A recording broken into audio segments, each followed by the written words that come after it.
Hello दोस्तों, Jangra special educator में आप सभी का हार्दिक स्वागत। आज हम बिहार स्पेशल एजुकेशन जो BSS टेट होने वाला है उसके लिए CDP के MCQ देखेंगे।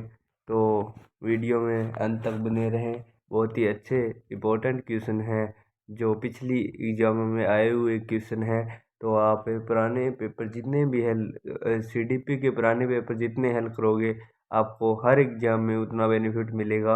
आपको पेपर का लेवल पता चल जाएगा।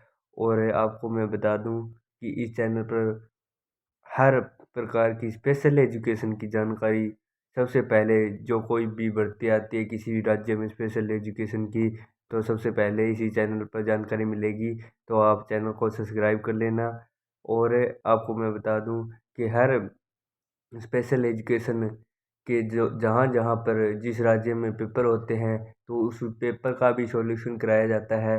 तो आप हमारे चैनल पर जो चंडीगढ़ में स्पेशल एजुकेशन का PRT में 90 क्वेश्चन स्पेशल एजुकेशन के आए, तो PRT का पेपर सॉल्यूशन करवाया हुआ है, देख सकते हैं यहाँ पे। और TGT का पेपर सॉल्यूशन है, TGT में भी स्पेशल एजुकेशन के 90 क्वेश्चन आए थे, तो आप वो भी देख सकते हैं। तो हमारे इस चैनल पर हर प्रकार की स्पेशल एजुकेशन की जानकारी और स्पेशल एजुकेशन के पेपर सॉल्यूशन करवाए जाते हैं। तो आप चैनल को सब्सक्राइब कर लेना और वीडियो में अंत तक बने रहे और अपने दोस्तों को भी ज़्यादा से ज़्यादा शेयर करना, ताकि वो भी चैनल के साथ जुड़े और सबसे पहले कोई भी वैकेंसी आए तो आपको सबसे पहले पता लगे। तो आज हम बिहार में जो स्पेशल एजुकेशन का टेट होने वाला है, आपको पता है कि उसमें 6200 पोस्टें हैं स्पेशल एजुकेशन की। तो उसका पहले पात्रता परीक्षा होगा, उसके बाद मेन एग्जाम होगा। तो आज हम स्पेशल एजुकेशन के बहुत ही आपको गोल्डन अच्छा चांस है। तो आप इस बार अपना 2024 में बहुत ही स्पेशल एजुकेशन को गोल्डन चांस है, अच्छी वैकेंसी आएगी स्पेशल एजुकेशन की 2024 में। तो आज हम CDP के 15 क्वेश्चन हल करेंगे। तो ये पुराने प्रीवियस ईयर क्वेश्चन पेपर है, जो ऑथेंटिक पेपर है, आपके सामने बिल्कुल ऑथेंटिक पेपर है। ये देख सकते हैं, बाल विकास एवं शिक्षा शास्त्र। आप जितने भी क्वेश्चन पुराने प्रीवियस ईयर क्वेश्चन हल करोगे तो आपके एग्जाम में 80% क्वेश्चन लगभग पुराने पेपरों से रिपीट होते हैं। तो 5 या 7 क्वेश्चन हर एग्जाम में नए बनते हैं। तो पहला क्वेश्चन आज देखते हैं। अपने क्वेश्चन नंबर 1 है, अपने चिंतन में अवधारणात्मक परिवर्तन लाने हेतु शिक्षार्थियों को सक्षम बनाने के लिए शिक्षकों को, ऑप्शन नंबर ए, उन बच्चों को पुरस्कार देना चाहिए जिन्होंने अपने चिंतन में परिवर्तन किया है। ऑप्शन नंबर बी, बच्चों को स्वयं चिंतन करने के लिए हतोत्साहित करना चाहिए कि वे शिक्षक को चुनें और उन पालन करें। ऑप्शन नंबर सी, व्याख्या के रूप में व्याख्या प्रस्तुत करनी चाहिए। ऑप्शन नंबर डी, स्पष्ट और आश्वासन करने वाली व्याख्या देनी चाहिए तथा शिक्षार्थियों के साथ चर्चा करनी चाहिए। तो मैं आपको बता दूं कि आपको ऑप्शन काटने का तरीका होना चाहिए। सबसे पहले तो जहाँ पर भी हतोत्साहित आ जाए तो हमेशा नेगेटिव होता है, उसको आप काट देना चाहिए। जहाँ पर छात्रों को मौका दिया जाए, छात्रों को अवसर दिया जाए, वो हमेशा पॉजिटिव होता है, तो आप उसको ज़्यादा से ज़्यादा चुनें। और जहाँ याद करना, रट्टा मारना आ जाए तो वो हमेशा नेगेटिव होता है। जहाँ पर भी केवल आ जाए ऑप्शन में तो वो भी गलत होता है। तो ये कुछ कीवर्ड है, तो आप इससे हर एग्जाम में 10 से 15 क्वेश्चन आसानी से सही कर सकते हैं और ऑप्शन को काट सकते हैं। आप ऑप्शन काटने सीख जाएंगे तो बिल्कुल पेपर का आसानी से हल कर लेंगे। और आपको हर एग्जाम में ये वर्ड देखने को मिलेंगे, तो ये कीवर्ड है, आप उसको पकड़ जाएंगे तो आपको पता है कि हर में CDP में भी 15 क्वेश्चन का पेडागोजी आती है और हिंदी में और EVS में सभी में आती है। तो 5-7 क्वेश्चन आते हैं ऐसे। तो आपको 10-15 नंबर क्वेश्चन को हल कर सकते हैं इस प्रकार। तो आसानी से पहले क्वेश्चन में राइट आंसर आ जाएगा डी। तो स्पष्ट और आश्वासक करने वाली व्याख्या देनी चाहिए तथा शिक्षार्थियों के साथ चर्चा करनी चाहिए। तो पहला क्वेश्चन, उसका राइट आंसर आ जाएगा डी, ऑप्शन नंबर डी। अगला क्वेश्चन देखते हैं। ऑथेंटिक पेपर है ये, बिल्कुल आप देख सकते हैं। प्राथमिक विद्यालय के कक्षा कक्ष के संदर्भ में क्रियाबद्धता का क्या अर्थ है? ऑप्शन नंबर ए याद करना, प्रत्यास्मरण और शून्य। ऑप्शन नंबर बी शिक्षक का अनुकरण और नकल करना। ऑप्शन नंबर सी जांच पड़ताल करना और प्रश्न पूछना और वाद विवाद। ऑप्शन नंबर डी शिक्षक द्वारा किए गए उत्तरों को नकल करना। तो प्राथमिक विद्यालय की कक्षा कक्ष के संदर्भ में क्रियाबद्धता, जो क्रियाबद्धता का अर्थ पूछा है आपको, तो राइट आंसर आ जाएगा सी जांच पड़ताल करना और प्रश्न पूछना और वाद विवाद करना। तो राइट आंसर क्वेश्चन नंबर 2 का राइट आंसर सी आ जाएगा सी। आपको उसकी व्याख्या भी बता दूं कि प्राथमिक विद्यालय के कक्षा कक्ष के संदर्भ में क्रियाबद्धता का अर्थ है कि शिक्षक द्वारा किए गए कार्यों में क्रमबद्धता हो, जिससे कार्य की तत्परता बनी रहे तथा अधिगम कार्य और सुगमतापूर्वक होता रहे। और क्रियाबद्धता का क्रम है जांच पड़ताल करना, प्रश्न पूछना और वाद विवाद। तो आपको पता है कि थार्नडाइक ने जो सिद्धांत दिया तत्परता का, ये सीधा 5 उसके मुख्य नियम 3 गुण, तो तत्परता का और जो सिद्धांत है उस पर ये लागू होता है। तो अगला क्वेश्चन देखते हैं। 3 नंबर क्वेश्चन देखते हैं। बच्चे तब सर्वाधिक सृजनशील होते हैं जब वे किसी गतिविधि में भाग लेते हैं। तो ऑप्शन नंबर ए शिक्षक की डांट से बचने के लिए। ऑप्शन नंबर बी दूसरों के सामने अच्छा करने के दबाव में आकर। ऑप्शन नंबर सी अपनी रुचि से। ऑप्शन नंबर डी पुरस्कार के लिए। तो आपको पता है कि जब बच्चा ज़्यादा से ज़्यादा रुचि ले उसी किसी कार्य करने में, तो वो हमेशा राइट होता है। तो राइट आंसर 3 नंबर क्वेश्चन का राइट आंसर आ जाएगा अपनी रुचि से। उस 3 नंबर क्वेश्चन की आपको व्याख्या में भी बता दूं, देख रहा हुआ। सृजनशीलता का तात्पर्य होता है कि नवीन विचार वस्तु अर्थात किसी नवीन विचार को जन्म देना, किसी नवीन वस्तु को आविष्कार करना सृजनशीलता कहलाती है। बच्चों में सृजनशीलता किसी प्रकार के दबाव या दंड स्वरूप का बाह्य प्रेरणा से नहीं पैदा की जाती।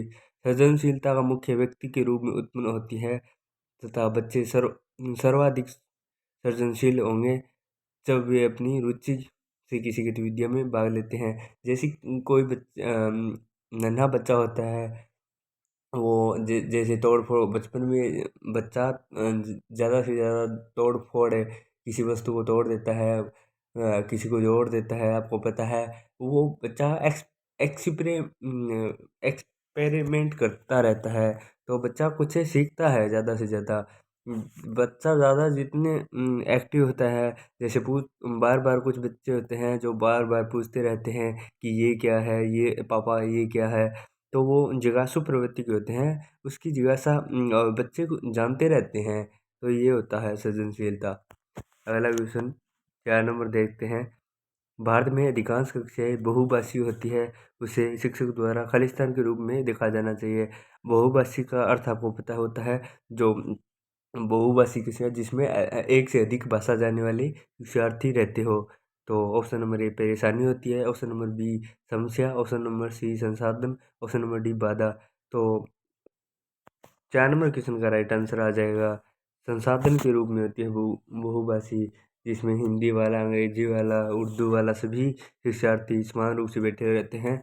तो भारत में अनेक कक्षाएं बहुभाषी होती है, उसे शिक्षक द्वारा एक संसाधन के रूप में देखना चाहिए, क्योंकि विद्यार्थी अगर किसी दूसरी भाषा के माध्यम से अधिगम में समस्या का सामना करता हो तो उसे अन्य भाषा के माध्यम से समझाया जा सकता है। जिस प्रकार कोई बच्चा होता है, जैसे उसको इंग्लिश नहीं आती, तो आप उसे हिंदी में आसानी से सिखा सकते हैं। तो बहुभाषा बहुत ही आवश्यक है शिक्षक के लिए और बच्चों के लिए, दोनों भी। इसलिए ये संसाधन के रूप में कार्य करती है। तो क्वेश्चन नंबर 5 नंबर क्वेश्चन देखते हैं। आपको दिखाई दे रहा होगा साहब, शिक्षार्थियों द्वारा की गई गलतियां और त्रुटियां। ऑप्शन नंबर ए बच्चों को कमजोर और अथवा उत्कृष्ट चिन्हित करने के लिए अच्छे अवसर है। ऑप्शन नंबर बी शिक्षकों और शिक्षार्थियों की असफलता के सूचक है। ऑप्शन नंबर सी उनके चिंतन को समझने के अवसर के रूप में देखी जानी चाहिए। ऑप्शन नंबर डी कठोरता से निपटाई जानी चाहिए। तो जो विद्यार्थी गलतियां और त्रुटियां करते हैं तो उसका 5 नंबर क्वेश्चन का राइट आंसर आ जाएगा सी आ जाएगा। आपको मैं बता दूं कि C number right answer 5 number का। और उनके चिंतन को समझने के अवसर के रूप में देखी जानी चाहिए।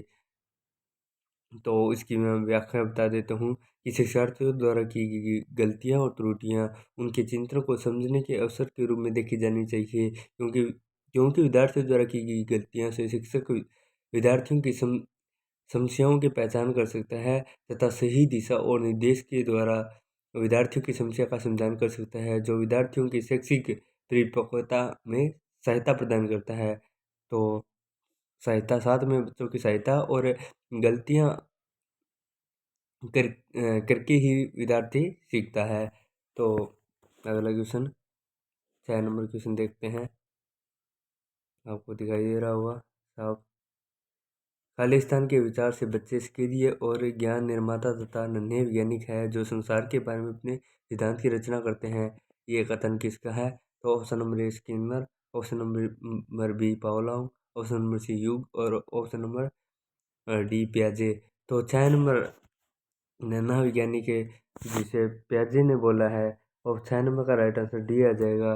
और मैं आपको बता दूं कि जीन पियाजे प्रथम वैज्ञानिक थे जिन्होंने बच्चों के जन्म से क्रियाशीलता और सूचक प्रमाणित प्राणी कहा है। पियाजे के अनुसार बच्चे इसके ज्ञान निर्माता तथा उन्हें नन्हे वैज्ञानिक होते हैं जो संसार के बारे में अपने सिद्धांतों की रचना करते रहते हैं। तो आपको पता है कि जीन पियाजे ने संज्ञानात्मक विकास के सिद्धांत भी दिया था और नैतिक विकास का सिद्धांत भी दिया था। तो अगला क्वेश्चन देखते हैं। 7 नंबर क्वेश्चन देखते हैं। बाल केंद्रीय शिक्षा शास्त्र का अर्थ है। ऑप्शन नंबर ए बच्चों को नैतिक शिक्षा देना, ऑप्शन नंबर बी बच्चों के शिक्षक का अनुमान और अनुकरण करने के लिए कहना, ऑप्शन नंबर सी बच्चों के अभिव्यक्ति और उनकी सक्रिय भागीदारों को महत्व देना, ऑप्शन नंबर डी बच्चों को पूर्ण रूप से स्वतंत्रता देना। तो मैं आपको पहले बताया था कि बच्चों को जहाँ पर अभिव्यक्ति दी जाए खुलकर और बच्चे सक्रिय भागीदारी ले तो हमेशा वो क्वेश्चन बिल्कुल राइट होता है। तो आप हमेशा उसको टिक करना चाहिए। तो राइट आंसर सी आ जाएगा। आसान क्वेश्चन आते हैं बिल्कुल, आपको कुछ कीवर्ड होते हैं उसको पकड़ दोगे तो आप अच्छे से क्वेश्चन को हल कर सकते हैं। तो अगला क्वेश्चन 8 नंबर क्वेश्चन देखते हैं। ये प्रीवियस ईयर क्वेश्चन पेपर है, ऑथेंटिक पेपर है, आप देख सकते हैं। 8 नंबर क्वेश्चन, जटिल परिस्थितियों को संसाधित करने में शिक्षक बच्चों की सहायता कर सकता है। ऑप्शन नंबर ए प्रतियोगिता को बढ़ावा देकर सबसे पहले कार्य पूरा करने वाले बच्चों को पुरस्कार देकर, ऑप्शन नंबर बी कोई भी सहायता न देकर जिसे बच्चे अपने आप निर्वाह कर सके, ऑप्शन नंबर सी उस पर एक भाषण देकर, ऑप्शन नंबर डी कार्य को छोटे हिस्सों में बांटने के बाद निर्देश लिखकर। तो राइट आंसर क्वेश्चन नंबर 8 का राइट आंसर डी आ जाएगा। डी कार्यों को छोटे छोटे हिस्सों में बांटने के बाद निर्देश देकर। तो 8 नंबर क्वेश्चन का राइट आंसर डी। जैसे जटिल परिस्थितियाँ होती है तो उसको छोटे छोटे बच्चों के लिए छोटे छोटे टुकड़ों में तोड़ देनी चाहिए तो बच्चा आसानी से सीख जाता है। ये एफर्ट होता है। अगला क्वेश्चन 9 नंबर क्वेश्चन देखते हैं। विद्यार्थियों से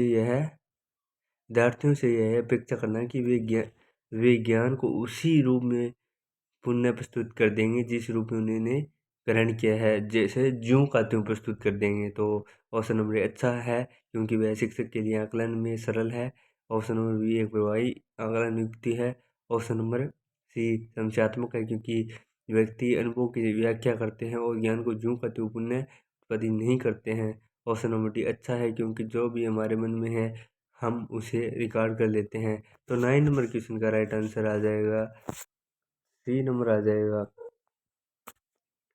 जू का त्यों प्रस्तुत कर देते हैं। आपको मैं बता दूं कि यह परिस्थिति संख्यात्मक होती है कि शिक्षार्थी ज्ञान को उसी रूप में पुनः प्रस्तुत कर देंगे जिस रूप में उन्हें ग्रहण किया है, क्योंकि कोई भी व्यक्ति शिक्षार्थी किसी विषय पर प्राप्त ज्ञान को अपने अनुभव के द्वारा व्याख्या करता है और ज्ञान को ज्यों का त्यों पुनः उत्पादित नहीं करता, क्योंकि ज्यों का त्यों उत्पादित करना रटने की प्रक्रिया को बढ़ावा देता है। तो आपको पता है कि वर्तमान में रट्टा बाल केंद्रित शिक्षा प्रणाली है, तो याद करना, रट्टा मारने हमेशा नेगेटिव होता है।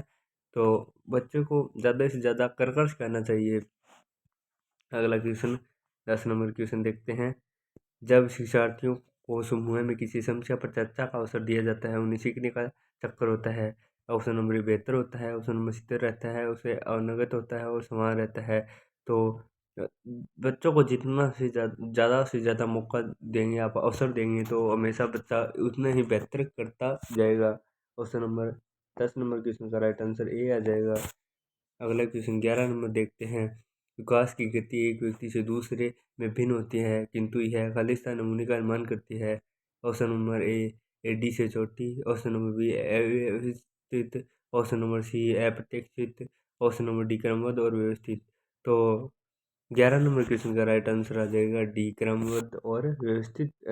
डी आ जाएगा 11 नंबर का right answer D. 12 number question देखते हैं। विकास के लिए निम्न में से कौन सा एक उचित है। ऑप्शन नंबर ए विकास जन्म के साथ प्रारंभ होता है और समाप्त होता है। ऑप्शन नंबर बी सामाजिक सांस्कृतिक संदर्भ विकास में एक महत्वपूर्ण भूमिका निर्वाह करता है। ऑप्शन नंबर सी विकास एक एकल आयामी है। ऑप्शन नंबर डी विकास पृथक होता है। तो 12 नंबर क्वेश्चन का राइट आंसर विकास के लिए निम्न में कौन सा एक उचित ऑप्शन पूछा है। तो 12 नंबर क्वेश्चन का राइट आंसर आ जाएगा बी। बी आ जाएगा 12 नंबर का राइट आंसर। मैं आपको बता दूं कि बी विकास है। विकास जन्म के साथ प्रारंभ विकास है, सामाजिक सांस्कृतिक संदर्भ विकास में एक महत्वपूर्ण भूमिका का निर्वाह करता है। तो मैं आपको बता दूं कि हर प्रकार की स्पेशल एजुकेशन की जानकारी आपको इस चैनल पर सबसे पहले मिलेगी। तो आप इस चैनल को सब्सक्राइब कर लेना। और किसी भी राज्य में, जैसे राजस्थान हो गया, हरियाणा हो गया, पंजाब हो गया, बिहार, उत्तर प्रदेश, मध्य प्रदेश, कोई भी राज्य में स्पेशल एजुकेशन की वैकेंसी आएगी, तो सबसे पहले आपको इसी चैनल पर जानकारी मिल जाएगी।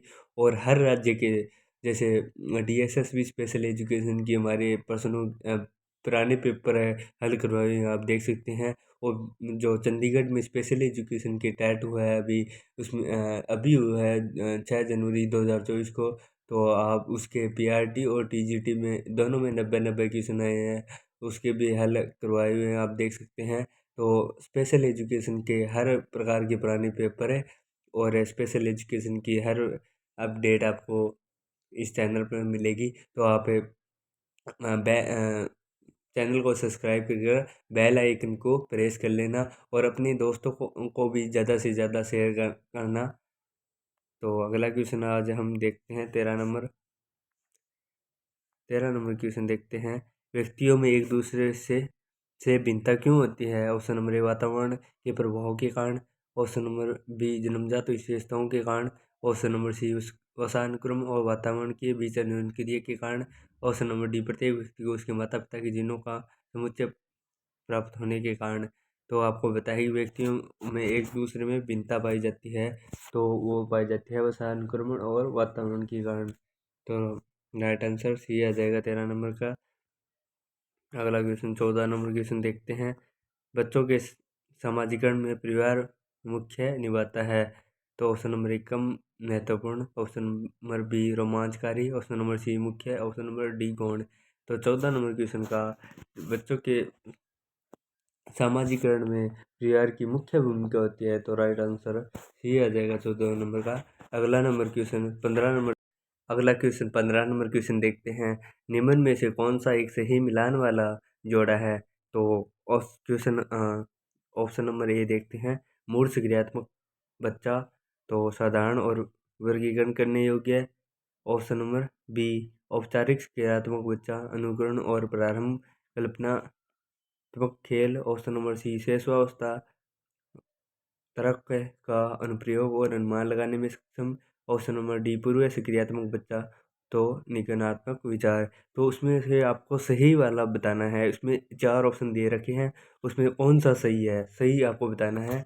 तो राइट आंसर आ जाएगा ए ऑप्शन आ जाएगा, मूल क्रियात्मक बच्चा, जो साधारण और वर्गीकरण करने में योग्य होता है।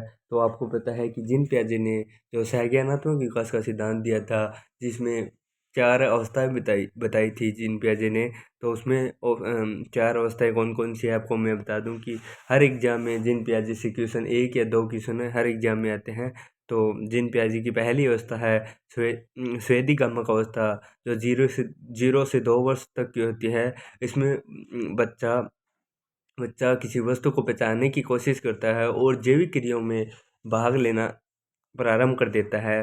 और अगली अवस्था है पूर्व क्रियात्मक अवस्था, जो 2 से 7 साल की होती है। इसमें बच्चा किसी प्रश्नों को पूछने लग जाता है और इस अवस्था प्याजे की दूसरी अवस्था कहलाती है। और अगली अवस्था है मूर्त क्रियात्मक अवस्था, जो 7 से 11 वर्ष तक होती है, जिसमें बच्चा जोड़ गुणा घटाओ भाग और बौद्धिक क्रिया और साधारण वर्गीकरण क्रिया में भाग लेने लगता है। और अगली है चौथी अवस्था है औपचारिक औपचारिक क्रियात्मक अवस्था, जो 11 वर्ष के बाद होती है। तो उसमें बालक में चिंतन चिंतन में पूर्णता आ जाती है और बच्चे का बौद्धिक क्षमता का विकास लगभग पूर्ण हो जाता है। तो ये चार अवस्था है जो जीन पियाजे ने संज्ञानात्मक विकास सिद्धांत में दी थी। इस सिद्धांत से लगभग हर एग्जाम में एक क्वेश्चन तो हर एग्जाम में आता है, कई एग्जाम में दो तीन दो बार भी दो क्वेश्चन भी आए। पिछले आप सीटेट के पेपर में देख सकते हैं, उसमें दो क्वेश्चन आए थे जीन पियाजे के सिद्धांत से। तो हर एग्जाम में जीन पियाजे का सिद्धांत बहुत महत्वपूर्ण है। तो आज हम 15 क्वेश्चन करेंगे।